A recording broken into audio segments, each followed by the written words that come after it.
अस्सलाम वालेकुम student, this is Asad Malik and I am your POC instructor और आप हमें देख रहे हैं वी टीचर्स के प्लेटफॉर्म से, जो कि है पाकिस्तान का first free of cost learning platform, जो कि आपको देता है आपके कोर्स से रिलेटेड तमाम फ्री नोट्स, पीपीटी प्रेजेंटेशंस, आपके बुक के तमाम क्वेश्चंस के सॉल्यूशंस और इवन पास पेपर के तमाम क्वेश्चंस के सॉल्यूशंस एक ही प्लेटफॉर्म से। तो स्टूडेंट्स, अगर आपने हमारी वेबसाइट पर अभी तक विजिट नहीं किया है तो इसे फौरन से विजिट कीजिए, डेट इज www.ptishus.com, और फ्री में साइन अप कीजिए और तमाम नोट्स को अपने एग्जाम्स के लिए डाउनलोड कीजिए फ्री में। तो स्टूडेंट्स, आज हम जिस टॉपिक पे बात करेंगे वो बहुत इंपॉर्टेंट है, दैट इज पास पेपर्स, जो कि स्टूडेंट्स के लिए बड़ा ही एक क्यूरियस टॉपिक होता है कि हमने 5 ईयर से जो है वो अपनी प्रिपरेशन करनी है एग्जाम के लिए, और कौन से टॉपिक्स जो हैं हमारे इम्पोर्टेंट हैं, हमने कौन से टॉपिक्स को पढ़ना है। तो स्टूडेंट्स, वी टीचर्स जो है आपकी इस प्रॉब्लम को सॉल्व करेगी। आपके पास पेपर के तमाम क्वेश्चंस को हम लोग सॉल्व करके आपके इस पोर्टल पे अपलोड करेंगे, जहां से आप डाउनलोड करके अपने एग्जाम की प्रिपरेशन कर सकते हैं। क्योंकि आपके जो सॉल्व 5 ईयर्स में भी जो सॉल्यूशंस होते हैं वो इतने इफेक्टिव नहीं होते हैं, और स्टूडेंट जब वो आंसर लिख के आते हैं तो वो उनको इतने मार्क्स नहीं मिल पाते जो कि वो डिजर्व करते हैं। तो students, let's start the video, और इसके अंदर मैं आपको तमाम डिटेल्स बताता रहूंगा साथ साथ में कि किन किन चीजों को आपने गौर से देखना है और समझना है। तो स्टूडेंट्स, वीडियो को एंड तक देखिएगा, और अगर आप हमारे चैनल पर नए हैं और चैनल को सब्सक्राइब नहीं किया तो इसे फौरन से सब्सक्राइब कीजिए और बेल आइकन को भी प्रेस कीजिए, ताकि आने वाली तमाम लेटेस्ट अपडेट्स आपको मिलती रहे। तो student, let's start the topic.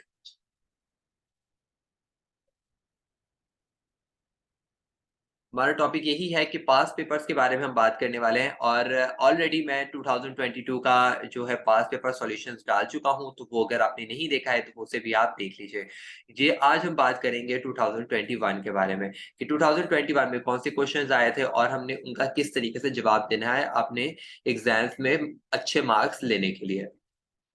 तो स्टूडेंट्स, हम आपको पता है कि हमारे पास 3 सेक्शंस होते हैं, सेक्शन ए, बी एंड सी।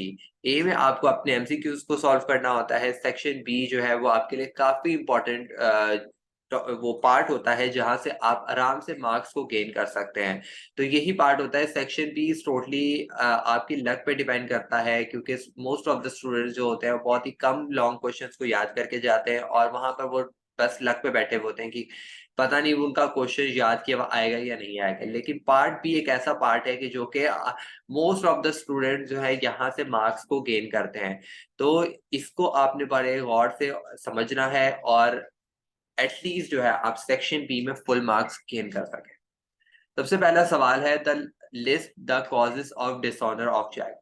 तो स्टूडेंट्स, ये वाला टॉपिक आपको मैं बहुत ज्यादा इंपॉर्टेंट है, चेक से रिलेटेड जो था, ठीक है, क्रेडिट इंस्ट्रूमेंट। सो इसको आपने जो है ना अपने एग्जाम्स में जो है ना भूलना नहीं है। क्रेडिट इंस्ट्रूमेंट जो है हमारे पास 3 है, कि चेक है हमारे पास, बिल ऑफ एक्सचेंज है, और third one is promissory note. ये तीनों टॉपिक्स को आपने मिस नहीं करना है। ये आपने एग्जाम में इनको पक्का रट रट के जाना है, क्योंकि इनमें से तो हर चैप्टर में से एक एक दो दो सवाल आते ही आते हैं। तो इट मीन्स कि अगर आप ये 3 चैप्टर्स भी करके जाते हैं तो आप 50% अपना शॉर्ट या लॉन्ग में से आप अपना कवर कर सकते हैं। तो यहाँ पे वो पूछ रहा है कि कौन सी ऐसी वजूहात है जिसकी बिना पर आपका जो चेक है वो बाउंस हो जाता है, या डिसऑनर हो जाता है, या वो रिजेक्ट हो जाता है। तो उसके इसने लिस्ट पूछी है, तो आपने सिर्फ इसके नाम बताने हैं कि कितने हैं। तो हमारे पास जो है वो 12 रीजंस है जिनकी बिना पर हमारा चेक जो है वो डिसऑनर हो सकता है। तो मैं आपको इसको बहुत शॉर्टली बता देता हूँ कि इनसफिशिएंट फंड के, अगर आपके जिस बंदे ने आपको चेक दिया, आप जब बैंक में गए और आपको पता चला कि उस बंदे के अकाउंट में तो इतने पैसे ही नहीं थे जितने का उसने मुझे चेक बना दिया था, तो इसके बिना पर भी आपका चेक जो है वो डिसऑनर हो जाता है। अगर उस बंदे की डेथ हो जाती है और आप उसके कोई हफ्ते 1.5 हफ्ते के बाद जाते हैं और आपको पता चलता है कि उस बंदे की तो डेथ हो चुकी है और वो बंदा जो है उसका अकाउंट जो है वो बंद हो चुका है, तो इट मीन्स कि कोई भी ट्रांजेक्शन अब नहीं हो सकती। डिफरेंस इन सिग्नेचर, अगर उस बंदे के सिग्नेचर में फर्क है या किसी और ने कोशिश की है उसका साइन करने की, ठीक है, तो उसमें भी अगर प्रॉब्लम है तो उसको भी, ये तो बहुत ही मोस्ट कॉमन प्रॉब्लम होती है कि सिग्नेचर में प्रॉब्लम होती है। अगर वो बंदा वहां पे मौजूद नहीं है तो आपको वो दोबारा से भेजते हैं कि उस बंदे से जो है सिग्नेचर दोबारा से करवा कर लाए। ठीक है। फ्रोजन अकाउंट और गार्निश ऑर्डर ये होता है कि अगर फॉर एग्जांपल गवर्नमेंट या कोर्ट की तरफ से उस बंदे के ऊपर कोई एलिगेशन है या वो किसी क्रिमिनल रिकॉर्ड्स में है, तो इस बिना पर जो है वो गवर्नमेंट जो है वो बैंक्स को ऑर्डर करती है कि इस बंदे का जो अकाउंट जो है आप सील कर दें। और जब वो बंद और उस दौरान अगर उसने कोई पेमेंट्स की हुई होती हैं चेक्स के ज़रिए, तो जब वो चेक होल्डर्स जब जाते हैं बैंक पे, तो उनको पता चलता है कि ये बंदा जो है इसके तो अकाउंट ही फ्रीज़ हो चुके हैं, तो इट मीन्स कि वहाँ पर उनका चेक जो है वो बाउंस हो जाएगा, डिसऑनर हो जाएगा। डिफरेंस इन द अमाउंट, आपको पता है कि चेक में 2 जगह अमाउंट लिखी जाती है, एक फिगर्स में लिखी जाती है, एक नंबर्स में लिखी जाती है। तो अगर ये दोनों में वर्ड्स में और फिगर्स में लिखी जाती है और अगर इन दोनों में डिफरेंस हो, ठीक है, जैसे कि लोग ज़्यादातर अगर ज़ीरोज़ में काफ़ी ज़्यादा बुरे होते हैं, वो ज़ीरोज़ एक्स्ट्रा या कम डाल देते हैं और वैल्यू वहाँ पे जैसे कि अगर 10,000 लिखा हुआ है और वहाँ पे 1 लाख लिखा हुआ है, तो यहाँ पर भी प्रॉब्लम हो सकती है। या यहाँ पर 1 लाख लिखा हुआ है और वहाँ पे 10,000 लिखा हुआ है, तो यहाँ पर भी प्रॉब्लम हो सकती है। तो इस बिना पर भी जो है वो आपको आपका चेक जो है वो एक्सेप्ट नहीं किया जाएगा। बैंक्रप्सी का यही होता है कि जो कि गार्निशी से ही से रिलेट करता है कि अगर वो बंदा जो है वो बैंकरप्ट हो चुका है, वो बहुत ज़्यादा लॉस और बहुत ज़्यादा लोन्स में फँसा हुआ था और उसकी बिना पर उसका अकाउंट जो है वो बंद हो चुका है, खत्म हो चुका है, उसके पास पैसे है ही नहीं कि वो आपके पैसे दे सकता हूँ। ठीक है? तो व्हेन देयर इज़ अल्टरेशन और चेंज इन द चेक, ठीक है, अगर चेंजेस की हुई है, कुछ अल्टरेशन की हुई है, कुछ डबल राइटिंग की हुई है, कुछ तो जिसकी बिना पर जो है वो बैंक को लगता है कि इस बंदे ने खुद चेंजेस की है, तो इस बिना पर वो वेरिफिकेशन माँगता है कि अगर वो बंदा वहाँ पे मौजूद है तो उससे सिग्नेचर करवाया जाए या दूसरा चेक लेकर आया जाए, क्योंकि ये चेक फिर वो उसको डिसऑनर में उसको कंसिडर करते हैं। पोस्ट डेटेड चेक क्या होता है कि अगर for example for a future date के लिए अगर कोई चेक दिया गया हो, तो मतलब अगर आज फर्स्ट है, तो अगर ये 10th के लिए दिया जा रहा है, तो इट मीन्स कि 10th के बाद ही आप इसको कैश करवा सकते हैं। उससे पहले आप इसको नहीं करवा सकते कैश, क्योंकि ये उसकी डेट जो है वो वही ड्यू डेट है, उसके बाद ही आप इसको कैश करवा सकते हैं। स्टेल चेक क्या होता है? स्टेल चेक वो चेक होता है जो कि आपको अगर 1 तारीख को दिया गया है, जनवरी 1st को दिया गया है और आप उसको जो है उसको कैश ही नहीं करवा रहे, आपके पास पड़ा हुआ है या मिस हो गया था और काफ़ी टाइम के बाद मिला, ठीक है? इसकी जो लाइफ़ होती है वो 6 मंथ्स की होती है, तो 6 मंथ्स के अंदर अगर अगर आप जाकर जो है चेक को कैश करवा लेते हैं तो आपको पेमेंट मिल जाती है। अगर 6 मंथ्स के बाद जाते हैं तो आपका चेक जो है वो एक्सपायर हो जाता है, तो उसके बाद जो है आपका चेक की पेमेंट आपको उसके अगेंस्ट में नहीं मिलेगी। ड्रॉर्स काउंटरमैंड क्या होता है कि अगर फॉर एग्ज़ाम्पल अगर एक बंदे ने आपको चेक दिया और आप बैंक पहुँचे और बैंक जाने के बाद अब वहाँ पर आपको मालूम होता है कि जिस बंदे ने आपको चेक दिया था उसकी कॉल आई है बैंक में और उसने मना कर दिया है कि इस बंदे को पेमेंट नहीं करनी है ड्यू टू एनी रीज़न, कुछ भी रीज़न हो सकता है, उसका माइंड चेंज हो गया, उसने कोई पेमेंट की थी लेकिन वो बाद में सोचता है कि यार नहीं, मैं इसको पेमेंट नहीं करना चाहता, लेकिन इसको तो मैंने चेक बना दिया है।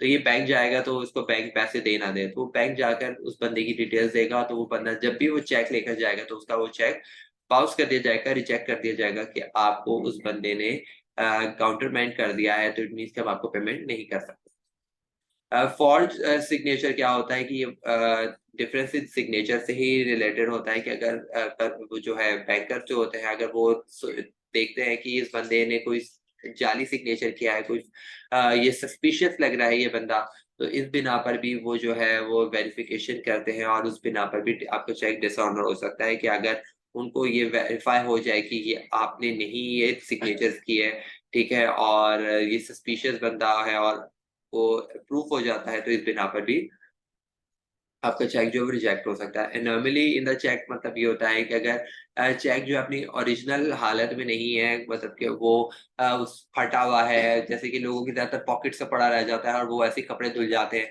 तो जब वो लेके जाते हैं तो वो बिल्कुल फेडेड हो चुका होता है, तो ऐसी बिना पर भी वो चेक एक्सेप्ट नहीं किया जाता है। अच्छा, क्वेश्चन 2 है हमारे पास, define balance of trade and balance of payment. अच्छा, इसके अंदर उसने डेफिनेशन पूछी है कि आप दोनों को डिफाइन करें कि बैलेंस ऑफ ट्रेड और बैलेंस ऑफ पेमेंट के बारे में बताएं। यहाँ पे वो डिफरेंस नहीं पूछ रहा है, इट मीन्स कि आप इनको 2 अलग-अलग पैराग्राफ में लिख सकते हैं, लेकिन आप जो एग्ज़ाम की प्रिपरेशन करेंगे, आप उनको डिफरेंस के लिहाज से याद करेंगे और उसके बाद क्या होता है कि जब आप 2 रॉस बनाते हैं, एक बैलेंस ऑफ ट्रेड और बैलेंस ऑफ पेमेंट की, तो इसमें क्या करना है कि आपने जो लेफ्ट पे लिख रहे हैं और जो राइट में लिख रहा है, जब अगर वो डिफरेंस पूछते हैं तो आप उसको एज़ इट इज़ लिख देंगे। अगर वो आपको डेफिनिशन पूछे तो आप पूरा एक रॉ जो है वो उसको एज अ डेफिनेशन आप एक जगह पे लिख देंगे और दूसरी पूरी रॉ को उठा के आप उसके बैलेंस ऑफ पेमेंट में लिख देंगे। तो इसके लिए अलग से याद करने की, अलग से प्रिपरेशन करने की जरूरत नहीं है। डिफरेंस मोस्टली आता है, 90% डिफरेंसेस आते हैं और 10% का भी आता है कि वो सिर्फ डेफिनेशन पूछ रहा हो।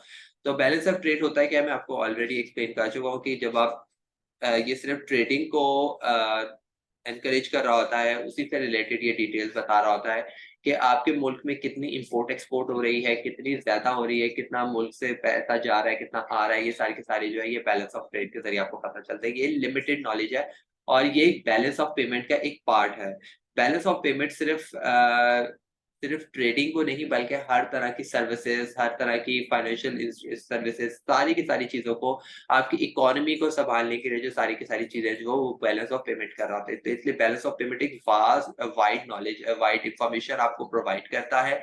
लेकिन जो बैलेंस ऑफ ट्रेड है वो आपको लिमिटेड नॉलेज दे रहा है, सिर्फ किससे, ट्रेडिंग से रिलेटेड की इम्पोर्ट और एक्सपोर्ट। तो इम्पोर्ट एक्सपोर्ट सिर्फ फिजिकल आइटम्स की कर रहा होता है बैलेंस ऑफ ट्रेड, लेकिन बैलेंस ऑफ पेमेंट के अंदर हम सर्विसेज भी प्रोवाइड कर रहे हैं। तो अगर फॉर एग्जाम्पल हम इस मुल्क में रह के दूसरे मुल्क में कोई बैंकिंग सर्विसेज प्रोवाइड कर रहे हैं तो वो बैलेंस ऑफ पेमेंट से जरिए हमें पता चलेगा। ठीक है। नंबर 3 हमारे पास, give any 5 difference between commercial bank and central bank. ठीक है, आप इसको रॉज में भी बना के लिख सकते हैं। मैंने यहाँ पे बुलेट पॉइंट्स बनाए हैं, नोट्स जो है वो आपको हमारी वेबसाइट पे मौजूद हैं, वहां पर आप जाके डाउनलोड कर सकते हैं। तो वहां पे अच्छे से डिटेल्स में चीजें लिखी भी आपको मिल जाएंगी। तो आपको पता है कि कमर्शियल बैंक का काम क्या होता है कि वो आपसे आप पैसे डिपॉजिट करते हैं, वो आपको लोन देता है। ठीक है, सेंट्रल बैंक जो होता है वो आपके पैसों को डिपॉजिट नहीं करता, आप वहां जाके बैंक अकाउंट ओपन नहीं करवा सकते, क्योंकि सेंट्रल बैंक जो होता है वो बैंकर्स का बैंक होता है, बैंक्स। ठीक है, मतलब कि कमर्शियल बैंक जो होंगे उनके अकाउंट्स होंगे सेंट्रल बैंक में, लेकिन जनरल पब्लिक के अकाउंट्स कहाँ पर होंगे, कमर्शियल बैंक पर।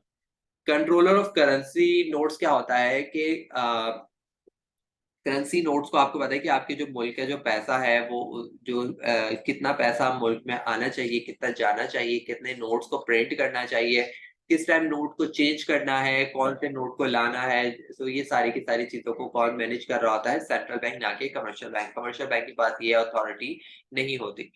Responsible to shareholders and government. Shareholders बोले या अकाउंट होल्डर्स बोले, जिस आपको पता है कि जो बैंक है, ठीक है, वो रिस्पॉन्सिबल होते हैं या आंसरेबल होते हैं जो कि उनके अकाउंट होल्डर, जो उनके कस्टमर्स होते हैं।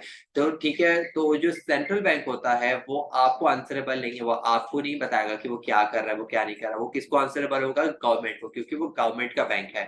ठीक है, और जो कमर्शियल बैंक है वो सेंट्रल बैंक को भी आंसरेबल होते हैं और पब्लिक को भी रिस्पॉन्सिबल होते हैं, आंसरेबल, क्योंकि आपके पैसे पे वो बिजनेस कर रहे हैं। तो उनको आपको जवाब देना पड़ेगा कि आपका पैसा कहाँ गया। मतलब अगर कल को अगर फॉर एग्जांपल ऐसा हो कि आपने कोई 1 करोड़ 2 करोड़ रुपए डिपॉजिट कराया था, वो एकदम से वो कहते हैं कि आपका तो है ही नहीं अकाउंट में 1 रुपया भी। ठीक है, तो आपको वो बताएंगे ना कहाँ गया वो पैसे। कैसे हो सकता है कि कुछ ना कुछ तो हुआ होगा ना बीच में। हो सकता है कि कोई बंदा आपके पैसे लेके किसी ने आपके गलत चेक साइन कर दिए, या किसी तरीके ड्यू टू एनी रीजन ऐसा हो गया। वैसे ये होता नहीं है, लेकिन मैं आपको एक ऐसी एग्जांपल दे रहा हूँ कि छोटी मोटी ट्रांजेक्शन तो होती रहती है। कि अगर फॉर एग्जांपल कोई बंदा आपका डेबिट कार्ड किसी के पास था, तो वो डेबिट कार्ड जो है आपका, उसको आपका पिन पता था, तो वो एटीएम मशीन में जाके उसने आपके पैसे निकाल लिए, या आपका डेबिट कार्ड गिरा, उसने जाके कहीं पेमेंट कर दी। तो इस तरह की चीज, छोटी मोटी चीजें, रॉबरी, तो इस तरह की चीजें होती रहती हैं। तो इस पे भी बैंक आपको जवाब दे, बैंक के पास जाएंगे आप तो बैंक आपको बताएगा कि ये यहाँ पर पेमेंट हुई है, ये इस तरीके से हुई है, ये इस बंदे ने की है। ठीक है, तो कैमरास कोशिश करेगा कि वो उस बंदे के बारे में पता करने की कोशिश करे। ठीक है। प्रॉफिट, प्रॉफिट का क्या मतलब है कि अगर कमर्शियल बैंक, आपको पता है कि वो प्रॉफिट के लिए ही काम करती है, कि आपके पैसे डिपॉजिट करवाने का मकसद ही होता है कि वो आगे लोन्स दे, और वो लोन्स के जरिए फिर वो in return interest rate charge करे और उसको प्रॉफिट हो। लेकिन सेंट्रल बैंक का काम ये नहीं होता है कि वो प्रॉफिट ले। उसका काम होता है कि वो उसका मेन मकसद ये होता है कि वो मुल्क के इकोनॉमी को संभाले और मुल्क के तमाम फाइनेंशियल इंस्टीट्यूशंस को कंट्रोल करे। इनकॉर्पोरेशन पार्लियामेंट्री लेजिस्लेशन के, आपको पता है कि कंपनी जो है वो बनाने के लिए एक प्रोसेस से गुजरना पड़ता है। अगर आपने फर्स्ट ईयर में प्रिंसिपल्स ऑफ कॉमर्स में टॉपिक पढ़ा होगा कि कंपनी किन प्रोसेस से गुजरते हुए जो है इनकॉर्पोरेशन की तरफ जाती है, एक प्रोसीजर होता है जो कि आम लोग जो है उसको जनरेट कर रहे होते हैं। लेकिन पार्लियामेंट्री लेजिस्लेशन क्या होता है कि जो सेंट्रल बैंक जो होते हैं वो गवर्नमेंट के ही लोग, पार्लियामेंट के लोग ही मिलके एक बिल पास करते हैं और एक नीड के मुताबिक जो है एक बैंक को जनरेट किया जाता है। ठीक है, उसके अंदर जो भी रूल्स, जो भी पॉलिसीज वगैरह होगी वो ही डिसाइड करेंगे। मॉनेटरी पॉलिसी क्या होता है कि तमाम जो है मुल्क की इकोनॉमी से रिलेटेड, पैसों से रिलेटेड जो तुम्हारे तमाम जो है एक गवर्नमेंट के जो वो होते हैं, राइट्स होते हैं, वो सारे के सारे सेंट्रल बैंक को होते हैं, ना कि कमर्शियल बैंक को। क्वेश्चन 4 है हमारे पास कि बिल ऑफ एक्सचेंज के एसेंशियल्स को लिखिए, 5 एसेंशियल्स के उसके कौन सी ऐसी या उसके फीचर्स होने चाहिए जिसकी बिना पर उसको एक ऑथेंटिक आप बिल ऑफ एक्सचेंज बोल सकते हैं कि हाँ ये बिल ऑफ एक्सचेंज है। अगर उसमें वो चीजें नहीं होती है तो वो वैलिड नहीं होता, वो एसेंशियल नहीं होता है। ठीक है, तो उसके बिना पर कल को कोई भी मसला उठ सकता है। कोई भी सोच सकते हैं कि कोई इस पे केस करे तो वो आप केस हार दें, क्योंकि आपने वो चीज उसके एसेंशियल्स, उसके मेन फीचर्स को नहीं उठाया था। तो इससे क्या होगा कि आपका केस जो है वो हल्का हो जाएगा। कि अगर कल को आपकी कोई पेमेंट नहीं दे रहा, आपको बिल ऑफ एक्सचेंज का तो मैं बता चुका हूँ बहुत दफा कि बिल ऑफ एक्सचेंज एक ऐसा डॉक्यूमेंट होता है जो कि एक बायर और सेलर के बीच में बनता है, कि वो जो सेलर होता है वो एक बिल ऑफ एक्सचेंज तैयार करता है, जो उसका बायर होता है उसको, कि तुम इस फलान तारीख को जो है मुझे मेरे पैसे वापस कर दोगे, क्योंकि यहाँ पे क्रेडिट पे चीजें खरीदी जा रही है, उधार पे चीजें खरीदी जा रही है, और उस टाइम के बाद उस बंदे को जो है उसके पैसे वापस करने पड़ते हैं। तो यही सारी चीजें इसमें लिखी हुई है कि must be formed in writing. वो लिखत पढ़त में होना चाहिए, राइटिंग में होना चाहिए, रिटन होना चाहिए, ओरली नहीं होना चाहिए। ये ऑर्डर होना चाहिए कि ना कि रिक्वेस्ट या प्रॉमिस, क्योंकि ये कोई प्रॉमिसरी नोट नहीं है कि जिसके अंदर जो है वो आप उसको रिक्वेस्ट करेंगे कि प्लीज मेरे पैसे दे दें, आपने मुझसे खरीदी थी चीजें तो आप मेरे पैसे दे दें। यहाँ पे ऑर्डर होगा, आपने एक ऑर्डर फॉर्म बनाना है। ठीक है, कि मेरे इस फला तारीख को आप मेरे पैसे वापस करोगे। अनकंडीशनल होना चाहिए, कोई कंडीशन नहीं लगनी चाहिए कि ऐसा होगा तो वैसा होगा। डायरेक्ट भी दो टोक बात होगी कि इस तारीख को आपने मुझसे चीजें खरीदी हैं, इस फला तारीख को आप मुझे ये पैसे देंगे। उसके अंदर ये हो सकता है कि आप ड्यू डेट जो है 1 हफ्ते की हो, ठीक है, अगर उससे आप एक्सटेंड करते हैं तो आपको इतना इंटरेस्ट रेट लगेगा, ये होगा। लेकिन इसके ऊपर कंडीशंस नहीं लगाई जाती है, क्योंकि ये फिर बिल ऑफ एक्सचेंज के सेशन से बाहर निकल जाता है। Order to the person who is payable, आपको जैसे मैंने बोला कि आप उसको ऑर्डर करेंगे, आप उसको रिक्वेस्ट या प्रॉमिस नहीं करेंगे जिसने पैसे देने हैं। ठीक है, और ये एक सर्टेन डेट के लिए होगा, या कि फ्यूचर में कोई डेट या टाइम हो सकता है कि उस टाइम आपने मुझे इस तारीख को आपने मुझे पेमेंट करनी है, और ये डिमांड पे है। ठीक है, कि इस दौरान अगर मुझे पैसों की जरूरत पड़ती है, मतलब उस स्पेसिफिक पीरियड के अंदर, अगर 10 मई तारीख है, ठीक है, 10 मई से पहले पहले अगर मतलब 6-7 मई को आपको पैसे की जरूरत पड़ती है, तो आप उससे डिमांड कर सकते हैं कि मेरे पैसे मुझे वापस कर दो एज सुन एज पॉसिबल। ठीक है, लेकिन आप उस पे केस कब कर सकते हैं? आफ्टर ड्यू डेट, मतलब कि 10 तारीख के बाद आप उसके ऊपर केस कर सकते हैं कि इस बंदे ने मुझे मेरे पैसे वापस नहीं किए। Analyse the different types of bank accounts and describe anyone. आपको पहले एनालिस्ट करना है, मतलब कि बताने कि कितने बैंक अकाउंट्स के टाइप होते हैं, और उसके बाद किसी एक को एक्सप्लेन कर दें आपको, जो भी इजी लगता है। Current account, saving account, fix deposit account, home savings account. Current account आपको पता है कि बिजनेस अकाउंट्स होते हैं और मोस्टली जो है बैंक अकाउंट्स इसी के बनाए जाते हैं, और इसमें काफी ज्यादा कैश कभी डिपॉजिट हो रहा था, कभी विड्रॉ हो रहा था, काफी ज्यादा ट्रांजेक्शन इसमें हो रही होती है। और ये ज्यादातर बड़ी बड़ी कंपनीज का बिजनेसेस भी इसमें एनरोल्ड होते हैं। ठीक है, तो इसमें जो है वो इंटरेस्ट रेट भी नहीं दिया जाता है। ठीक है, इसमें सिर्फ सर्विसेज प्रोवाइड की जाती है, जितनी बेस्ट सर्विसेज दी जा सके। सेविंग अकाउंट के अंदर क्या होता है कि ये सेविंग्स को इनकरेज कर रहा होता है कि आप हमारे पास पैसे रखवाइए, और कुछ मतलब कि आप इतनी फ्रीक्वेंटली इसकी ट्रांजेक्शन ना करें कि विड्रॉल और डिपॉजिट ऐसे हो रहा है कि रोज रोज हो रहा है। ठीक है, इससे क्या होगा कि क्योंकि आपको पता है कि बैंक आपके पैसों को आगे इन्वेस्ट कर रहा होता है, उससे बिजनेस कर रहा होता है। तो अगर वो पैसे रोज बार रोज निकलते जाएंगे तो वो उससे कमाएगा क्या? तो ये सेविंग अकाउंट्स के ही पैसे होते हैं जिसके जरिए वो जो है वो आगे लोन्स आगे दे रहा होता है। ठीक है, तो इसके अंदर इंटरेस्ट रेट वो भी आपको देता है। फिक्स डिपॉजिट के अंदर एक फ्यूचर टाइम के लिए आपको जो है पैसे पैसे आप वहां पे डिपॉजिट करवाते हैं, और फिक्स टाइम के बाद आपको एक अच्छी अमाउंट पे इंटरेस्ट रेट पे आपको एक प्रॉफिट मिल जाता है।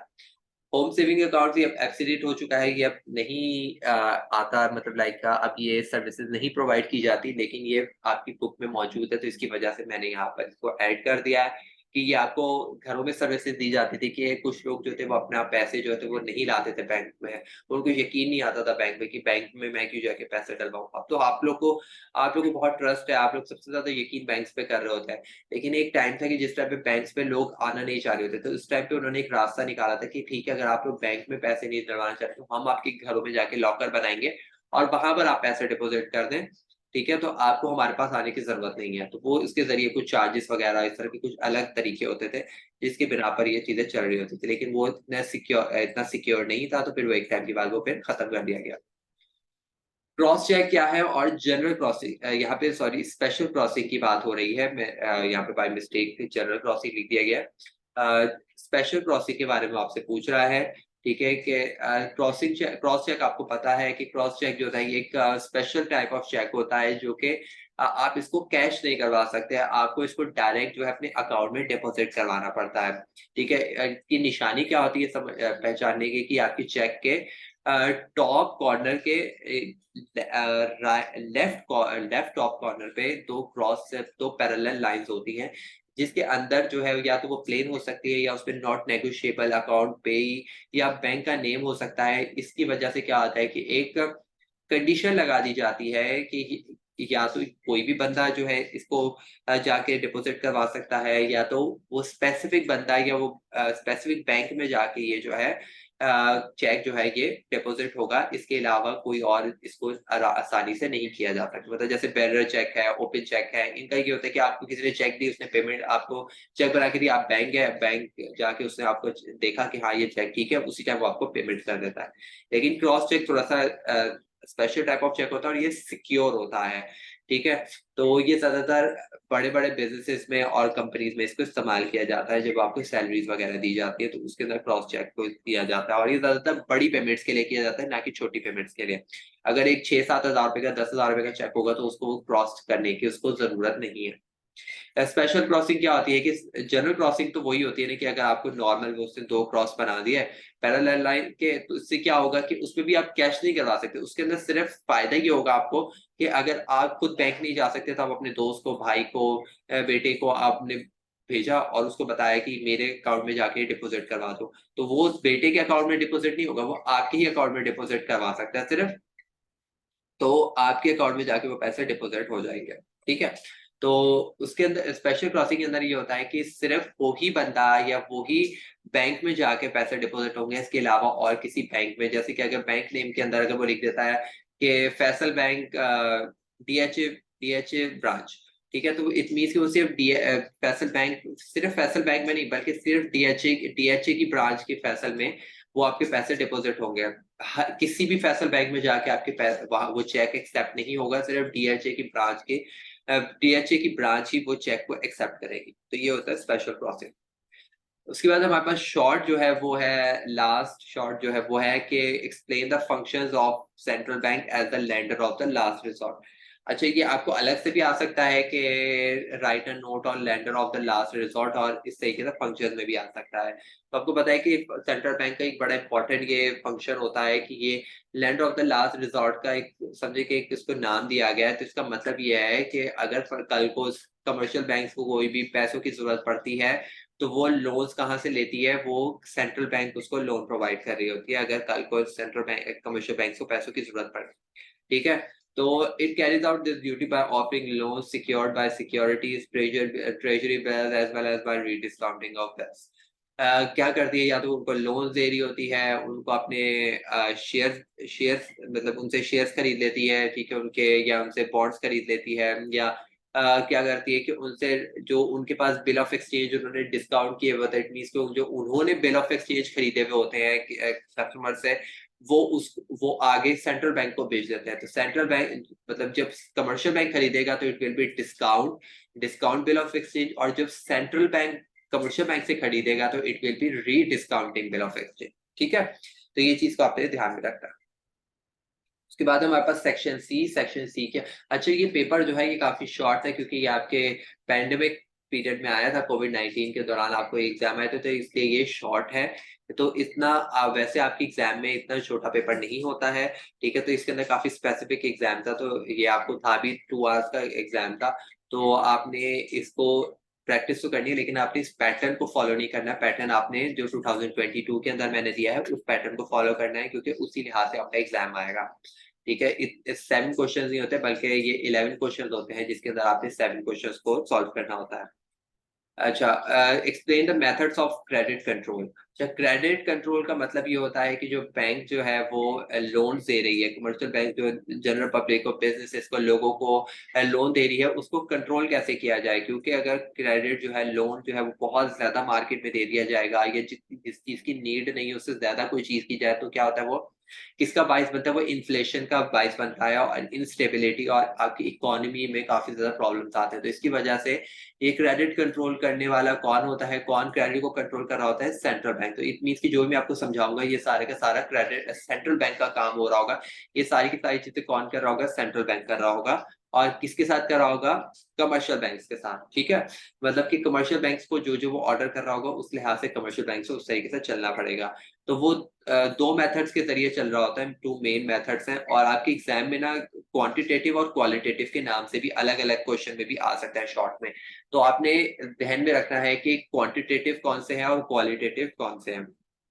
ठीक है, जनरल सेलेक्टिव के नाम से भी आ सकता है, लेकिन मोस्टली जो है वो क्वांटिटेटिव और क्वालिटेटिव क्रेडिट कंट्रोल के नाम से अलग से आपके शॉर्ट में क्वेश्चंस आए हैं। ठीक है, तो सिर्फ आपने उसके नीचे जो हेडिंग है सिर्फ उसको एक्सप्लेन करना होगा। अगर हम क्वांटिटेटिव या जनरल की बात करते थे, तो ये वो है जो कि बहुत इंपॉर्टेंट है, और इसको ये मेन मेथड्स हैं, और ये हर जो है सेंट्रल बैंक जो है वो परफॉर्म कर रहा होता है।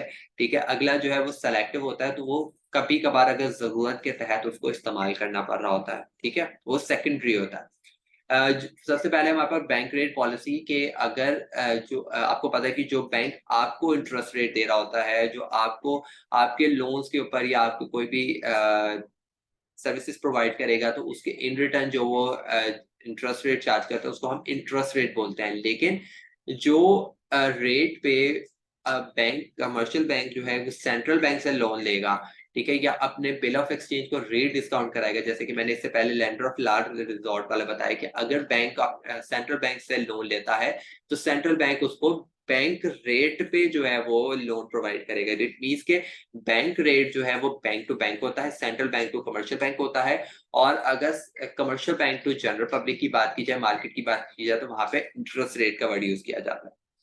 ओपन मार्केट ऑपरेशंस का क्या मकसद होता है कि ये वो होता है कि आपको पता है कि क्रेडिट मतलब कमर्शियल बैंक क्या कर, सेंट्रल बैंक क्या करती कि या तो आपको क्रेडिट जो है आप बढ़ाएं या कम कर दें। ठीक है, तो इस तरीके से क्रेडिट को कंट्रोल किया जा रहा होता है कि लोन्स को आप बढ़ा दें, मतलब आप लोगों को लोन ज्यादा से ज्यादा दें, या आपको बोलेगा सेंट्रल बैंक के आप लोगों को लोन अब देना कम कर दें। तो वो ये कुछ वजूहात हैं कि जिसकी बिना पर आप या तो बढ़ाएंगे या तो कम करेंगे।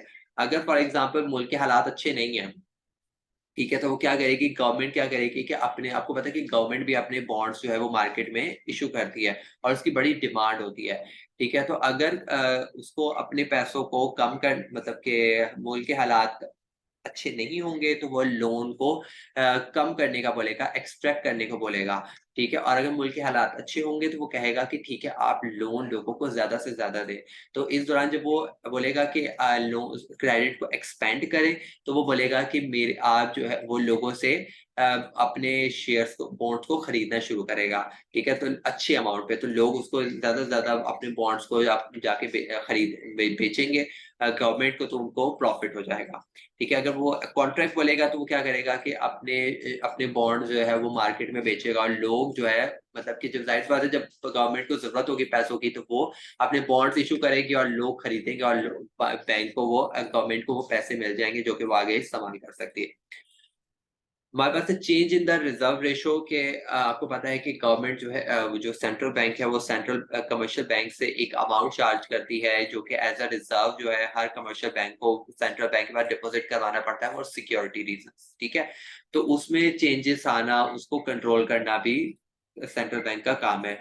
राशनिंग ऑफ क्रेडिट के, इसमें ये होता है कि सेंट्रल बैंक जो है ये कुछ हालात में, कुछ हंगामी हालात में, कुछ ऐसे अगर आपकी इकोनॉमी बहुत ज्यादा डाउन जा रही है, बहुत बुरे हालात चल रहे हैं, तो इस दौरान जो है वो सेंट्रल बैंक जो है एक आपको एक अपर लिमिट दे देगा कि इससे ज्यादा आप लोन नहीं दे सकते, क्योंकि ज्यादा लोन देना एक मुल्क के लिए फायदेमंद नहीं होता है। ठीक है, तो एक लिमिट में रह के, बैलेंस में रह के लोगों को लोन देना ठीक है, लेकिन हद से ज़्यादा हर किसी को लोन दे दिया जाएगा तो वो वहाँ पर मसला ये आएगा कि लोगों से आप रिटर्न लेने का मसला हो जाएगा। लोग फिर पैसे नहीं देंगे तो इट मीन्स कि पैसों की रुकावट हो जाएगी, पैसे रुक जाएँगे।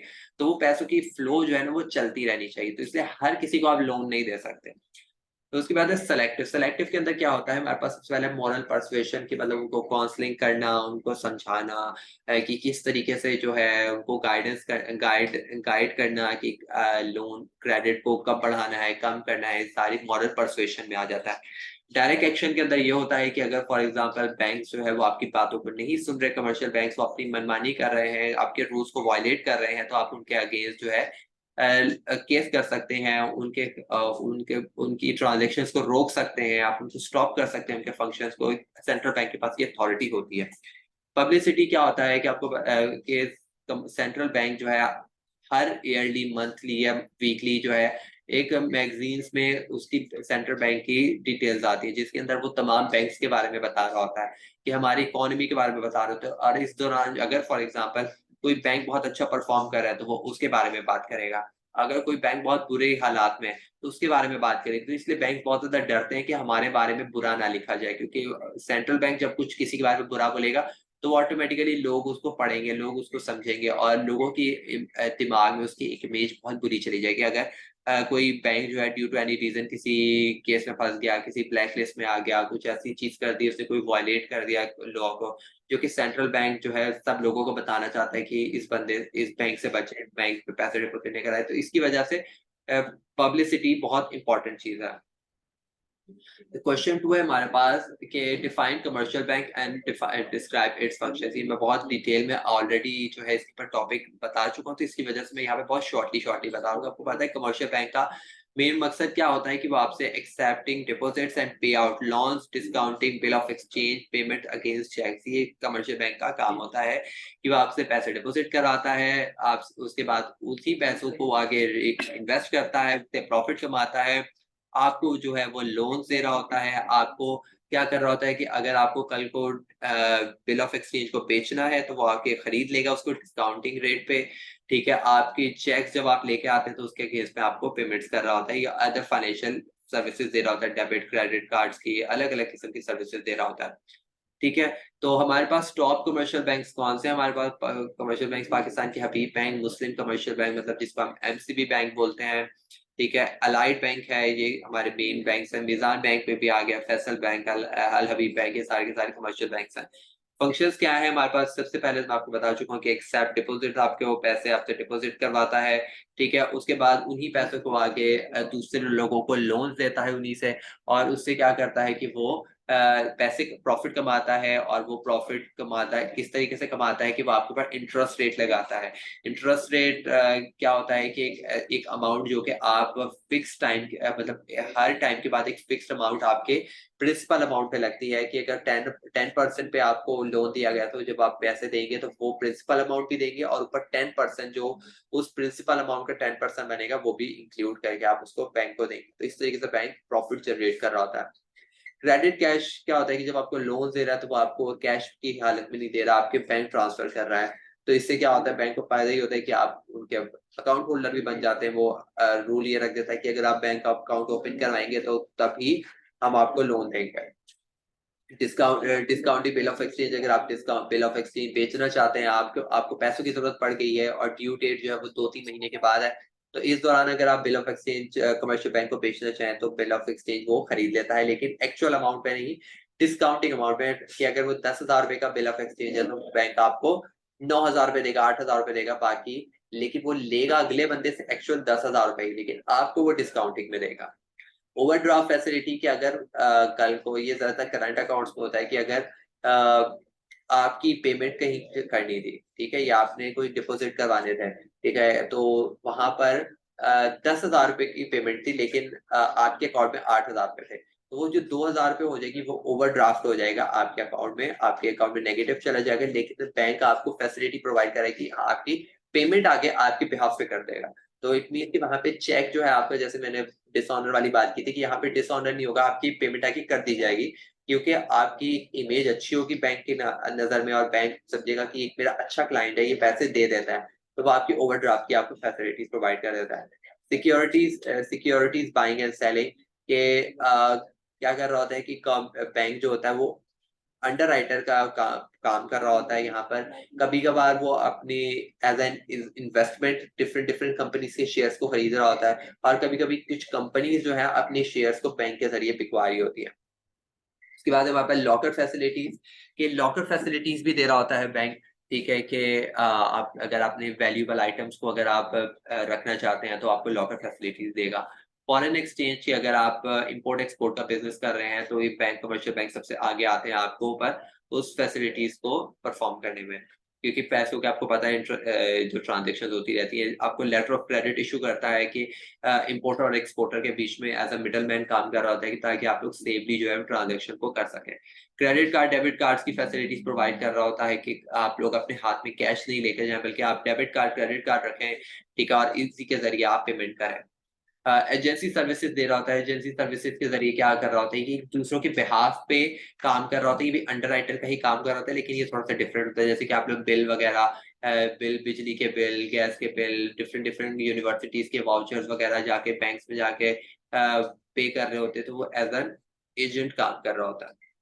ठीक है जी, तो आई होप कि आपको समझ में आ गया होगा कि बड़ा ही आसान सा पेपर था ये, ठीक है? तो आई होप कि ऐसा ही आपको एग्ज़ाम आ जाए, ठीक है? तो आपने ये सारे के सारे जो टॉपिक्स थे बहुत ही इम्पोर्टेंट थे, तो इट मीन्स कि आपने 2022-21 को आपने मोस्ट इम्पोर्टेंट समझना है कि इसके अंदर जो क्वेश्चन्स हैं, वो हर ईयर में ज़रूर कहीं न कहीं आते हैं, तो ठीक है? तो आप इनको मिस नहीं कर सकते। स्टूडेंट्स, अगर कोई चीज़ मिस हो गई है, कोई चीज़ समझ में नहीं आ रही है, ठीक है? फिर भी तो आप हमारी स्क्रीन पर जो है व्हाट्सएप कम्युनिटी का लिंक मौजूद है, यहाँ पर आप हमें ज्वाइन करके आप हमसे वार सवाल कर सकते हैं, ठीक है? तो मैं कोशिश करूँगा एज़ सून एज़ पॉसिबल आपकी क्वेरीज़ को रिज़ॉल्व कर सकूँ। तो इंशाल्लाह अब हम आपसे मिलते हैं नेक्स्ट वीडियो में नेक्स्ट टॉपिक के साथ, जो कि होगा हमारा पास्ट पेपर 2019, क्योंकि 2020 में आपके एग्ज़ाम हुए नहीं थे पैंडेमिक की वजह से, तो इसकी वजह से 2021 के बाद अब हम 2019 की तरफ जाएँगे, ठीक है? तो स्टूडेंट्स जुड़े रहिए हमारे साथ, तब तक अपना बहुत ज़्यादा ख्याल रखें। अल्लाह